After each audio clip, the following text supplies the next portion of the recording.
உங்களோட 12வது அறிக்கையில தொலைத்தொடர்பு துறையை மத்திய அரசே ஏற்று நடத்தும் அப்படின்னு சொல்லியிருக்கீங்க. இப்ப பிஎஸ்என்எல் எல்லாம் பாத்தீங்கன்னா கவர்மெண்ட் தான் நடத்திட்டு இருக்கு. தனியார் துறை நடத்துறதையும் நீங்க கவர்மெண்ட் ஆக்கணும் அப்படின்னு சொல்லியிருக்கீங்க. அது எதற்காக அப்படி சொல்றீங்க? இந்தியாவில் மொத்தம் 16 சேவைகள் பண்ணிட்டு இருக்கிறாங்க. மத்திய அரசோட நேரடி கட்டுப்பாட்டில் இருக்கு பிஎஸ்என்எல் மட்டும்தான். மற்ற எல்லாமே தனியாருக்கு விட்டாச்சு. இப்போ இதில் என்னன்னா கார்ப்பரேட் கம்பெனி எல்லாமே இப்போ ஜியோவாக இருக்கட்டும், ஏர்டெல்லாக இருக்கட்டும், மற்ற எல்லாமே கார்ப்பரேட் கம்பெனி தான் நடத்துகிறாங்க. நல்ல வருமானம் வருது. இந்த சேவையை அரசாங்கம் பண்ணால் அரசாங்கத்துக்கு கூடுதல் வருமானம் வரும்.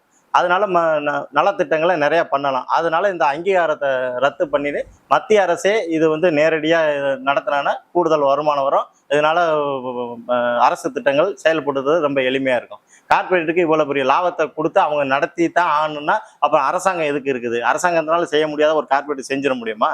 அதனால இது கார்பரேட்டுக்கு சாதகமா இருக்கு. அதனால இதை அரசாங்கம் எடுத்தினா தான் இது நல்லதா அமையும். இப்போ கார்பரேட் என்ன பண்ணுறாங்கன்னா அன்லிமிட்டட் பிளான் வச்சுருக்காங்க, அன்லிமிட்டட் பிளான் இல்லாதுன்னு நிறைய பிளான் வச்சுருக்காங்க. இது அவங்களுக்கு சாதகமான ஒரு இதாக பண்ணிக்கிறாங்க.